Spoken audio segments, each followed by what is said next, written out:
আল্লাহ তাবারক ওয়া তাআলার নবী প্রথম সাহাবী তার পালক সন্তান যায়েদকে ডেকে বলল, যায়েদ, আমি তোমাকে মুতার যুদ্ধের জন্য প্রথম সেনাপতি নিযুক্ত করলাম। এরপর রাসূল করিম সাল্লাল্লাহু আলাইহি সাল্লামের চাচাতো ভাই আবু তালেবের সন্তান জাফর রাদিয়াল্লাহু তাআলাকে বলা হলো, তোমাকে যুদ্ধের জন্য দ্বিতীয় সেনাপতি করলাম। এরপর রাসূল করিম সাল্লাল্লাহু আলাইহি ওয়াসাল্লাম আব্দুল্লাহ বিন রাওহাকে বলল, আব্দুল্লাহ বিন রাওহা, তোমাকে আমি তৃতীয় নম্বর সেনাপতি নিযুক্ত করলাম। তোমার অবর্তমানে যদি তুমি মারা যাও, শাহাদাত বরণ করো, সাহাবীদেরকে বলা হলো আব্দুল্লাহ বিন রাওহার পরে তোমরা আরেকটা সেনাপতি তোমরা নিযুক্ত করে নিও। আল্লাহু আকবার বলেন। দেখেন কি কলিজা আর কি ঈমান। সাহাবীরা জানছে যে তিনজন আমরা শহীদ হয়ে যাব। আল্লাহ তাবারক ওয়া তাআলা নবী বলছেন, আব্দুল্লাহ বিন রাওহার মৃত্যু যদি হয়ে যায়, শহীদ যদি হয়ে যায়, তাহলে তোমরা আরেকজন সেনাপতি নিযুক্ত করে নিও, তাৎক্ষণিক ওখানেই তোমরা আরেকজন সেনাপতি নিযুক্ত করে নিও। আমাদেরকে যদি এই কথা বলা হতো, তাহলে আমরা কি ঘর ছেড়ে বাহির হতাম? বিভিন্ন অজুহাত আমরা দেখাতাম। আসুন আমরা এবার কোরআনে কারীম থেকে কিছু কথা শোনা যাক এবং বোঝা যাক। আল্লাহ তাবারক ওয়া তাআলার দরবারে এই আশা ব্যক্ত রেখেই আমরা আমার সঙ্গে সকলেই পড়ুন, আউযু বিল্লাহি মিনাশ শাইতানির রাজিম, বিসমিল্লাহির রহমানির রহিম। ইয়া আইয়ুহাল্লাযীনা আমানু হাল আদুল্লুকুম আলা তিজারাতিন তুনজিকুম মিন আযাবিন আলীম, তু'মিনুনা বিল্লাহি ওয়া রাসূলিহি ওয়া তুজাহিদুনা ফি সাবিলিল্লাহি বিআমওয়ালিকুম ওয়া আনফুসিকুম, যালিকুম খায়রুল লাকুম ইন কুনতুম তা'লামুন। আল্লাহু আকবার। সূরা সফ, সূরা সফ থেকে 10 এবং 11 নম্বর আয়াতে কারিমা তেলাওয়াত করলাম। সূরা সফের 10 এবং 11 নম্বর আয়াতে কারিমা তেলাওয়াত করলাম। সূরাতুস সফ।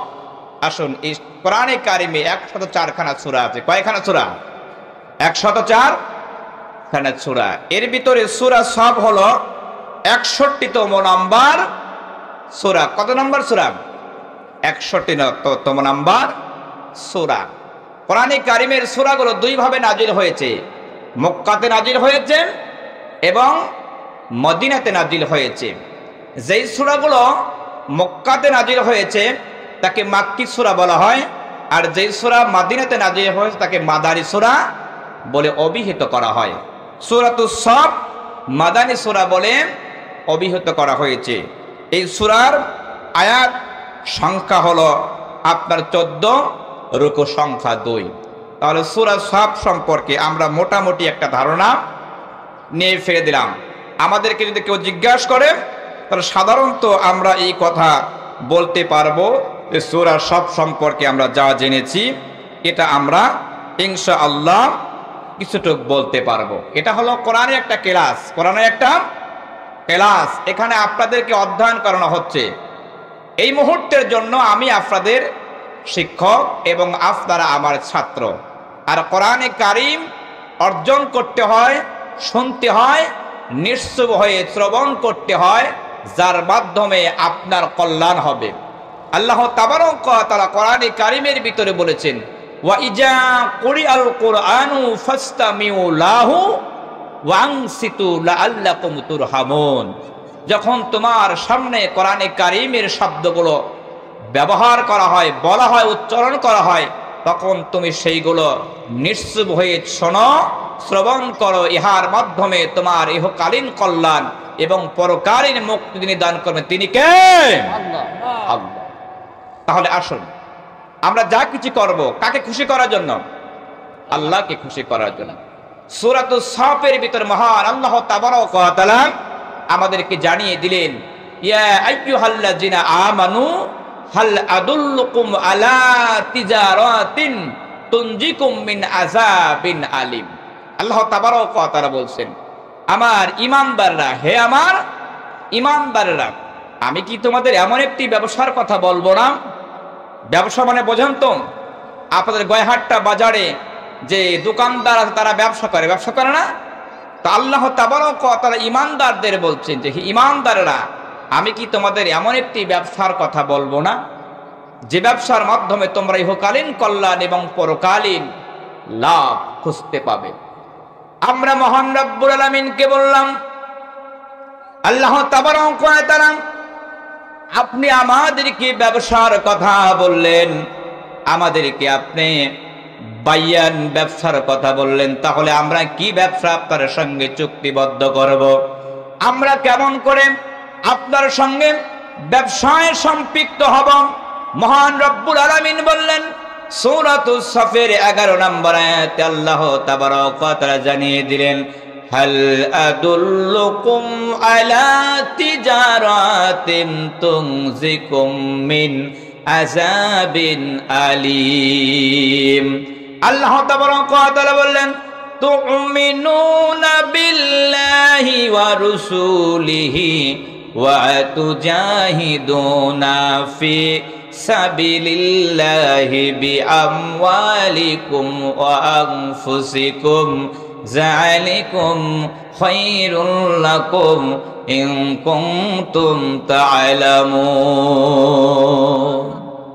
আল্লাহ রাব্বুল আলামিন বলছেন, তুমিনুনা বিল্লাহি ওয়া রাসূলিহি, ঈমান আনতে হবে। কার প্রতি ঈমান আনতে হবে? মহান রব্বুল আলামিন বললেন, তুমিনুনা বিল্লাহি ওয়া রাসূলিহি, আগে ঈমান আনতে হবে তুমিনুনা বিল্লাহ, আল্লাহর প্রতি, এরপরে তুমিনুনা বিল্লাহি ওয়া রাসূলিহি, এরপরে রাসূলের প্রতি আমাদের ঈমান আনতে হবে। বলুন তো কার উপরে? আল্লাহর এবং আল্লাহ রাসূলের উপরে। আল্লাহ তাবারক ওয়া তাআলা ঈমান আনার প্রথম সাক্ষ্য হলো শাহাদা পাঠ করা। আমরা যখন ঈমান গ্রহণ করি, আমরা ঈমান যখন আনি, তখন শাহাদা পাঠের মাধ্যমে ঈমান গ্রহণ করে আমরা সকলেই বলি লা ইলাহা ইল্লাল্লাহু মুহাম্মাদুর রাসূলুল্লাহ। এটা হলো ঈমান আনার প্রথম ধাপ। শাহাদার মাধ্যমে আল্লাহ তাবারক ওয়া তাআলা এবং তার রাসূলের প্রতি ঈমান আনলাম। আমার সম্মানিত প্রিয় ভাইয়েরা, এই শাহাদার মাধ্যমে যদি কোনো ব্যক্তি ঈমান এবং ইয়াকিনের মাধ্যমে এই কলেমা একবার পাঠ করতে পারে, আল্লাহ সুবহানাহু ওয়া তাআলা বলেন, আমি তার জিন্দেগীর সমস্ত গুনাহ খাতাগুলো মাফ করে দেই। সুবহানাল্লাহ বলেন। এমন একটি মন্ত্র, এমন একটি গন্ধ, যার ভিতরে শাহাদা পাঠ করলে আপনার জিন্দেগীর সমস্ত গুনাহ মাফ হয়ে যায়। সুবহানাল্লাহ বলেন। আমার প্রিয় ভাইয়েরা, এবার আসুন, ঈমান এবং ইয়াকিন কাকে বলা হয়? যেহেতু দুইটা পাঠ করা হয়েছে, ঈমান শব্দের অর্থ হলো বিশ্বাস করা। আমরা কাকে বিশ্বাস করি? আল্লাহর উপর বিশ্বাস করেছি, আমরা আল্লাহকে বিশ্বাস করি। আর ঈমানের দ্বিতীয় ধাপ হলো বিশ্বাস। ঈমান এবং ইয়াকিন, ঈমান শব্দের অর্থ হলো বিশ্বাস করা, আর ইয়াকিন শব্দের অর্থ হলো দৃঢ় বিশ্বাস করা এবং সেটা বাস্তবায়নে পরিণত করা, বাস্তবায়ন করা। এর নাম হলো ইয়াকিন। আল্লাহ সুবহানাহু ওয়া তাআলা বলেন, যে ব্যক্তি এই ঈমান এবং ইয়াকিনের উপর কলেমা পাঠ করলো। আসুন ইয়াকিন শব্দটা আমরা একটু বোঝাই আপনাদেরকে। মনে করেন গয়হাট্টা বাজারে একটা শুটার চেনেন তো? এই বন্দুক দিয়ে গুলি করেন, এর নাম হলো শুটার। গয়হাট্টা বাজারে একজন ম্যাজিক দেখানোর জন্য একজন শুটার এসে উপস্থিত হলো। হবার পরে তিনি বলছেন, আমি এত সুন্দর শুট করতে পারি, আমি এই বন্দুক দিয়ে ফায়ার করব, প্রত্যেকটা গুলি আপনার কপালে না লেগে আপনার মাথার ছাতি বরাবর এখান দিয়ে চলে যাবে, একটা গুলিও আপনার কপালে লাগবে না। এখন আমরা মনে করব যেহেতু শুটার সাহেব এসেছে, যেহেতু তিনি তার হাতে বন্দুক আছে, নিশ্চয় তিনি ভালো শুটার হতে পারেন, এটা বিশ্বাস করব। কিন্তু যদি আমাকে অথবা আমার এই মুরব্বীকে বলা হয় সামনে একটু দাঁড়ান, আপনাকে শুট করব, তাহলে কি মুরব্বী ওখানে দাঁড়াবে? কখনো দাঁড়াবে না। তার মানে তার মনে হবে যদি একটা শুট, একটা গুলি যদি মিসফায়ারিং হয়ে যায় আর ওই গুলিটা যদি আমার কপাল মোবারকে লেগে যায়, তাহলে দুনিয়া ছেড়ে বিদায় নিতে হবে। আমার এর উপর বিশ্বাস আছে, কিন্তু ইয়াকিন নাই, হঠাৎ করে একটা গুলি মিস হতেই পারে। ঠিক কিনা বলুন? প্রথম হলো ঈমান, এর বিশ্বাস আছে না এই লোকটা যেহেতু বন্দুক নিয়ে এখানে আসছে নিশ্চয়ই ভালো গুলি চালাতে পারে, এটা বিশ্বাস আছে। কিন্তু ইয়াকিন হলো পরিপূর্ণ ইয়াকিন থাকা লাগবে। উনি বিশ্বাস করতেছেন যে না, যদি ইনি শুট ভালো করতে পারে জানি, কিন্তু যদি একটা মিস ফায়ারিং হয়ে যায় তাহলে কপাল মোবারকে ঢুকে যাবে, আর কপালে ঢুকে লেগে গেলে আমার তো খতম হয়ে যাব।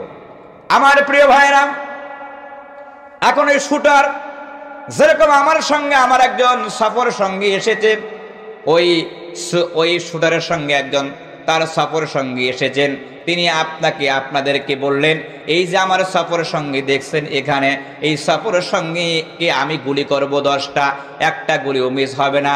আপনার সফর সঙ্গীকে সামনে দাঁড় করিয়ে দেওয়া হলো, এরপরে 10টা গুলি করা হলো। আপনারা দেখতে পারলেন একটা গুলিও মিস হলো না, প্রত্যেকটা গুলি তার কপাল বরাবর, এই মাথার ছাদি বরাবর উপর দিয়ে চলে গেল, কিন্তু একটা গুলিও তার কপালে লাগলো না। এবার আগের চাইতে এখন ঈমান একটু বেশি হয়েছে কিনা বলো? বেশি হয় নাই? একটু ঈমান বেশি হয়েছে না? লোকটারে যা ভাবছিলাম তা না, যেহেতু 10টা গুলি করলে একটা গুলিও লাগলো না, তার সফর সঙ্গে নিশ্চয় লোকটা ভালো গুলি করতে পারে, শুট করতে পারে। এবার যদি আপনাকে বলা হয় আমার সফর সঙ্গীকে সরিয়ে দিলাম, আমার সহকারীকে সরিয়ে দিলাম, আবার যদি মুরব্বীকে বলা হয় মুরব্বী আপনি সামনে দাঁড়ান, এবার আপনার গুলি করব, মুরব্বী মনে মনে চিন্তা করবে ওই 10টা গুলি হয়তো লাগে নাই, কিন্তু বাকি 10টা গুলির ভিতরে একটা লেগে গেলে আমার কপাল মোবারকে লেগে যাবে আর আমি মারা যাব। এইরকম বিশ্বাস নিয়ে সামনে দাঁড়াবো না। বাবা মরুক, তোমার সফরের সঙ্গী মরুক, কিন্তু আমি মরতে রাজি না, আমি মরতে রাজি না। আমার প্রিয় ভাইয়েরা, এর নাম হলো ঈমান, এর নাম হলো ইয়াকিন। কিন্তু রাসূলের অনেক সাহাবী জানতে পারত, অনেক সাহাবী বুঝতে পারত। আজকে আমরা রাসূলের এই কথা শুনলে এখানে গেলে মৃত্যু আমাদের নির্ধারিত, ঈমানদাররা জানার পরেও সেখানে যায় কিনা বলো? ঈমানদাররা জানে যে এখানে গেলেই আমার একেবারে নির্দিষ্ট মৃত্যুর সম্মুখীন হতে হবে, তারপরেও তারা সেখানে যায়, ঠিক কিনা? এদের জন্য আল্লাহ তাবারক ওয়া তাআলা, এরা হলো বিশ্বাস রাসূলের প্রতি, তুমিনুনা বিল্লাহ, আল্লাহর প্রতি এবং রাসূলের প্রতি পূর্ণাঙ্গ বিশ্বাস এরা এনেছে, যার কারণে আল্লাহর নবীর সাহাবীরা মুতার যুদ্ধের কথা আপনারা শুনেছেন কিনা? মুতার যুদ্ধ ইসলামের একটা বড় একটা যুদ্ধ, মুতার যুদ্ধ, যেখানে মুসলমানদের সৈন্যের সংখ্যা হলো মাত্র 3000। কয় হাজার সৈন্যের সংখ্যা? মুসলমানদের সৈন্যের সংখ্যা মাত্র 3000 এবং রোমান সৈন্যের সংখ্যা 1 লক্ষ। কত? 3000 আর 1 লক্ষ রোমান সৈন্যর সামনে মোকাবেলা করতে হবে। 3000 সৈন্য এখানে যাবে এবং রাসূল এই যুদ্ধের জন্য 3জন সেনাপতি আল্লাহ তাবারক ওয়া তাআলা রাসূল নিযুক্ত করে দিলেন। কয়জন সেনাপতি? 3জন। একজন যুদ্ধের জন্য কয়জন সেনাপতি লাগে বলেন তো? কয়জন লাগে? একজন সেনাপতি হলেই যথেষ্ট। কিন্তু আল্লাহ তাবারক ওয়া তাআলা রাসূল কারীম সাল্লাল্লাহু আলাইহি ওয়াসাল্লাম মুতার যুদ্ধে 3জন সেনাপতি নিযুক্ত করে দিলেন। 3জন সেনাপতি যখন নিযুক্ত করা হলো তখন তাদের কি বোঝার বাকি আছে যে আমরা এই যুদ্ধে যাব, এখান থেকে ফিরে আসার মতো কোনো অবস্থা আমাদের আছে? আমার প্রিয় ভাইরা, আল্লাহ তাবারক ওয়া তাআলার নবী প্রথম সাহাবী তার পালক সন্তান জায়েদকে ডেকে বলল, জায়েদ, আমি তোমাকে মুতার যুদ্ধের জন্য প্রথম সেনাপতি নিযুক্ত করলাম। এরপর রাসূল করিম সাল্লাল্লাহু আলাইহি সাল্লামের চাচাতো ভাই আবু তালেবের সন্তান জাফর রাদিয়াল্লাহু তাআলা কে বলা হলো, তোমাকে যুদ্ধের জন্য দ্বিতীয় সেনাপতি করলাম। এরপর রাসূল করিম সাল্লাল্লাহু আলাইহি ওয়াসাল্লাম আব্দুল্লাহ বিন রাওহাকে বলল, আব্দুল্লাহ বিন রাওহা, তোমাকে আমি তৃতীয় নম্বর সেনাপতি নিযুক্ত করলাম। তোমার অবর্তমানে যদি তুমি মারা যাও, শাহাদাত বরণ করো, সাহাবীদেরকে বলা হলো আব্দুল্লাহ বিন রাওহার পরে তোমরা আরেকটা সেনাপতি তোমরা নিযুক্ত করে নিও। আল্লাহু আকবার বলেন। দেখেন কি কলিজা আর কি ঈমান। সাহাবীরা জানছে যে তিনজন আমরা শহীদ হয়ে যাব।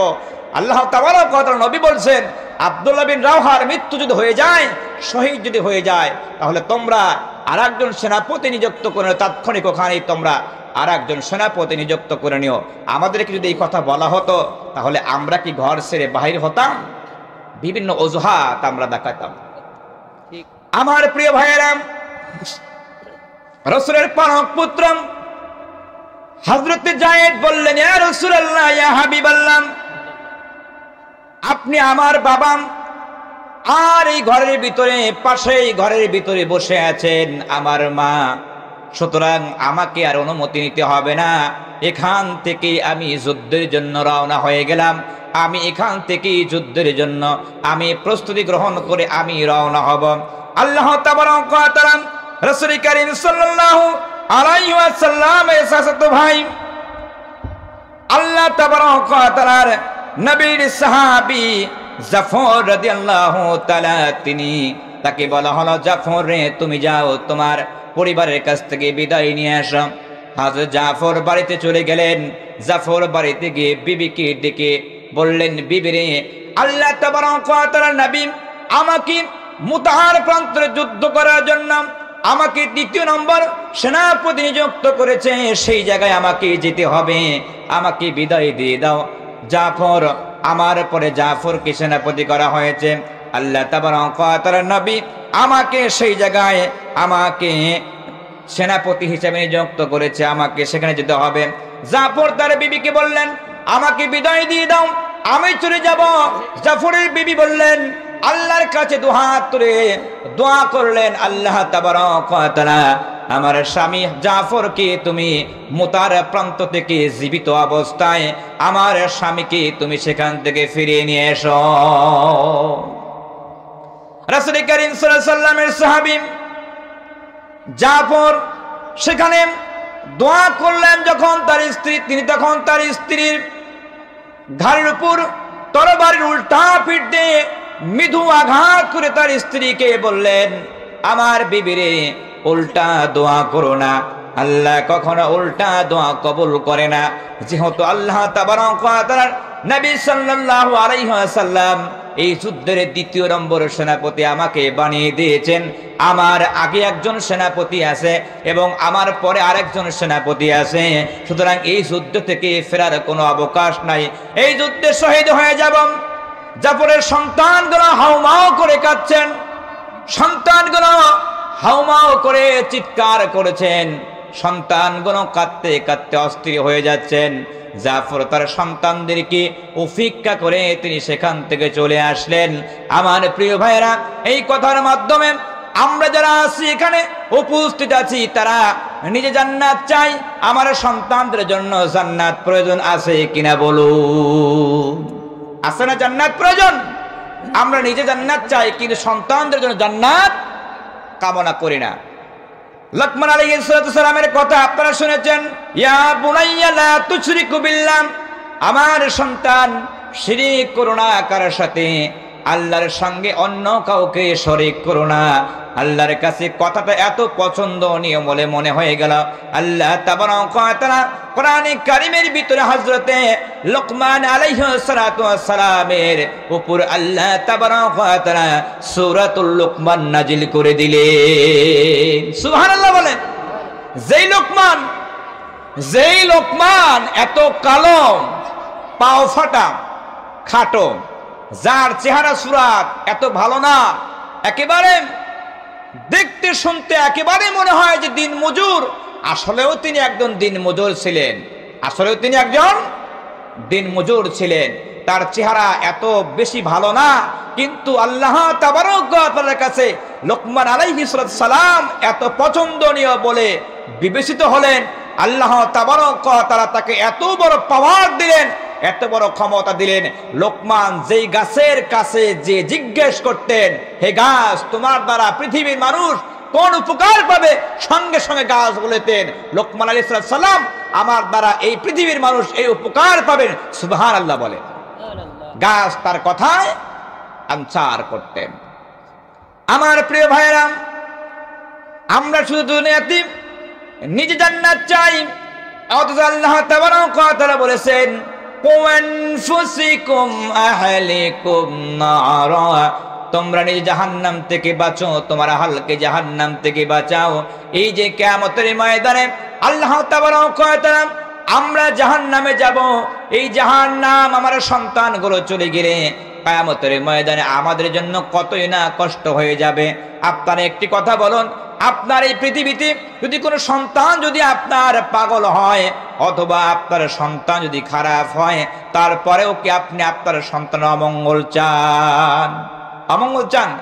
ধরেন আপনার একটা সন্তান পাগল, আপনার ভাইয়ের একটা সন্তান ভালো, এখন দেখছেন যে পাশে পুকুর, এই পুকুরের ভিতরে দুইটা সন্তানই পড়ে গেছে, বলেন তো আপনি কোনটাকে উঠাবেন? কোনটা উঠাবেন? আপনার সন্তান, আপনারটা উঠাবেন না? কিন্তু আপনি বুঝতে পারছেন, জানতে পারছেন যে আমার এই সন্তান পাগল, এই আমার পৃথিবীতে কোনো উপকারে আসবে না, কল্যাণময় কোনো কিছু করতে পারবে না, তারপরেও পাগল হলেও আপনার সন্তানকে আপনি আগে বাঁচাবেন। কিন্তু জাহান্নামে আপনার আমার সন্তানগুলো পড়ে যাচ্ছে, সেখান থেকে তাদেরকে রক্ষা করার দায়িত্ব কার? আমাদের না? আমাদের। আমরা সন্তানদেরকে দাওয়াত দেই না। অনেক মুরব্বি তাবলীগ করে, 3 চিল্লা দিয়েছে, কিন্তু নিজের বাড়িতে তার কোনো খোঁজ খবর নাই। অনেক মুরব্বি পীরের মুরিদ হয়েছে, ভালো কথা, কিন্তু তার বাড়িতে সন্তান জাহান্নামী হয়ে যাচ্ছে, সন্তানের দিকে কোনো খেয়াল নাই। অনেক বক্তা, অনেক উলামা ইকরাম নিজে জাহান্নাম থেকে বাঁচতে চায়, কিন্তু সন্তানদেরকে জাহান্নাম থেকে বাঁচাইতে চায় না। জিজ্ঞেস করলে বলে, আমার সন্তান নামাজ পড়ে না। আজকের এই মাহফিল থেকে একটা নিয়ম, একটা পদ্ধতি আপনাদের শিখিয়ে দিতে চাই। আপনার সন্তান নামাজ পড়বে বাধ্য হয়ে, পবিত্র সালাতুল ফজর আযান যখন হয়ে যাবে, আযানের সঙ্গে সঙ্গে আপনি ঘুম থেকে উঠবেন। ঘুম থেকে ওঠার পরে আপনার সন্তানকে আপনি সেখানে এক বদনা পানি আপনার সন্তানের ঘরে দরজার সামনে নিয়ে গিয়ে বারে বারে সন্তানকে ডাকবেন, আমার পুত্র সন্তান ঘুম থেকে ওঠো, নামাজের আযান হয়েছে, নামাজে যেতে হবে, মসজিদে যেতে হবে। এই কথা সন্তানকে বারংবার বলবেন। সন্তান না শুনলেন, একবার না একবার শুনবেন, ঘরের দরজা খুললেন, সঙ্গে সঙ্গে সন্তানের কাছে যাবেন, যাওয়ার পরে 2টা পা মোবারক জড়িয়ে ধরে চিৎকার করে বলবেন, বাবারে, এই 2টা পা কিয়ামতের কঠিন ময়দানে আমার বুকের উপর দিয়ে পারাইতে পারাইতে তোকে সহ আমাকে জাহান্নামে নেওয়া হবে। আমার সন্তান, আজকে তোর 2টা পা মোবারক জড়িয়ে ধরে চিৎকার করে কাঁদবেন আর বলবেন, তোর 2টা পা মোবারক জড়িয়ে ধরে বলি, বাবারে, নামাজ কাজা করিস না, নামাজ কাজা করলে আল্লাহ জাহান্নাম থেকে মুক্তি দিবে না। বলুন তো, পৃথিবীতে এরকম কোন সন্তান আছে কি এই কথা বাবা বললে সে সন্তান নামাজ পড়া বাদ দিয়ে সে সন্তান খারাপ হতে পারে? কিন্তু আমরা এটা না বলে আমি নিজে ক্ষেতের আল কাটা বাদ দিয়ে সন্তানকে বলছি, বাবা তুমি আলটা কাটো, আমি নামাজটা পড়ে আসি। এরকম বাবা পৃথিবীতে আছে না? এরকম পৃথিবীতে আছে। এরকম পৃথিবী থাকার কারণে পৃথিবীর এই অবস্থা। প্রিয় ভাইরা, আমাদের দায়িত্ব হলো নিজে জাহান্নাম থেকে বাঁচা এবং আহলকে জাহান্নামের আগুন থেকে বাঁচানো। এই দায়িত্ব যদি পালন করতে পারি, তাহলে পুরো ওয়ার্ল্ড, পুরো পৃথিবী, পুরো দেশ, সমস্ত মুসলমানগণ আমরা জাহান্নাম থেকে বেঁচে জান্নাতি হয়ে যাব। আমার প্রিয় ভাইরা, আসুন আব্দুল্লাহ বিন রাওহাম, তিনি তার সন্তানগুলোকে ফেলে দিয়ে তার বিবিকে কোনো কথা না বলে যুদ্ধের ময়দানে চলে গেলেন। এরপরে জাফর, তার কেবল বিবাহ হয়েছে, নতুন বিবাহ হয়েছে, জাফর বাড়িতে চলে গেলেন। বাড়িতে যাওয়ার পরে তার বিবিকে ডেকে বললেন, ও আমার বিবি, রাসূল কারীম সাল্লাল্লাহু আলাইহি ওয়াসাল্লাম আমাকে মুতার যুদ্ধের জন্য আমাকে সেনাপতি নিযুক্ত করেছেন, আমাকে যুদ্ধে যাইতে হবে, আমি যুদ্ধে রওনা হয়ে যাব। তার স্ত্রী বললেন, আমার প্রাণের স্বামী, আপনার সঙ্গে আমার কেবল বিবাহ হয়েছে, আপনার মুখটা আমি দেখিনি, আপনি আমার মুখটা দেখেননি, আসুন একটু ঘরের ভিতর আপনার মুখটা দেখি, আপনার সঙ্গে প্রেম নিবেদন করব না, কথা বলবো না, কিন্তু মুখটা দেখে রাখি। মুতার প্রান্তরে গিয়ে শহীদ হয়ে গেলে, আপনি শহীদ হয়ে গেলে আপনার সঙ্গে পৃথিবীতে আমার আর সাক্ষাৎ হবে না। কঠিন কিয়ামতের ময়দানে আল্লাহ সুবহানাহু ওয়া তাআলা কে বলতে পারবো, ইনি হলো আমার স্বামী, তার সঙ্গে আমার জান্নাতের ব্যবস্থা করে দেন। সুবহানাল্লাহ বলেন। কি বিবি দেখেন। আর আমাদের বিবিগুলো আমরা একটা ভালো কাজ যাইতে চাই, তারা সেই কাজের অনুমতি দেয় না। আমার প্রিয় ভাইরা, আব্দুল্লাহ বিন রাওহা বললেন, আমার বিবিরে, এই তামান্না যদি তোমার হয়ে থাকে, তুমি যদি এই তামান্না বুকের ভিতরে পোষণ করো, মনে এই ধান্দা থাকে, তাহলে আল্লাহর কসম করে বলছি, কঠিন কিয়ামতের ময়দানে আল্লাহ সুবহানাহু ওয়া তাআলা তোমাকে সহ আমাকে এক জান্নাতের ভিতরে আল্লাহ দিবে। সুবহানাল্লাহ। আমার প্রিয় ভাইরা, মুতার প্রান্তরে রোমান সৈন্যরা যুদ্ধের জন্য তৈরি হয়ে গেলেন, মুসলমানরা যুদ্ধের জন্য তৈরি হয়ে গেলেন। এক পাশে 1,00,000 রোমান সৈন্য, আর এক পাশে মাত্র 3,000 মুসলমান সৈন্য যুদ্ধের জন্য প্রস্তুতি হয়ে গেলেন। আল্লাহ তাবারক ওয়া তাআলার নবীর কলিজার টুকরা পালক পুত্র তিনি শহীদ হয়ে গেলেন, জায়েদ শহীদ হয়ে গেলেন। জায়েদ শহীদ হওয়ার পরে দ্বিতীয় নম্বর সেনাপতি আব্দুল্লাহ বিন জাফর তিনি তরবারিটা নিয়ে তিনি সেনাপতির দায়িত্ব পালন করলেন। কাফের মুশরিকরা জাফরের একটি হাত মোবারক কেটে ফেলে দিলেন। জাফর যুদ্ধ ছাড়লেন না, এক হাত দিয়ে যুদ্ধ চালালেন। এরপরে দ্বিতীয় হাতটা জাফর কেটে ফেলানো হলো।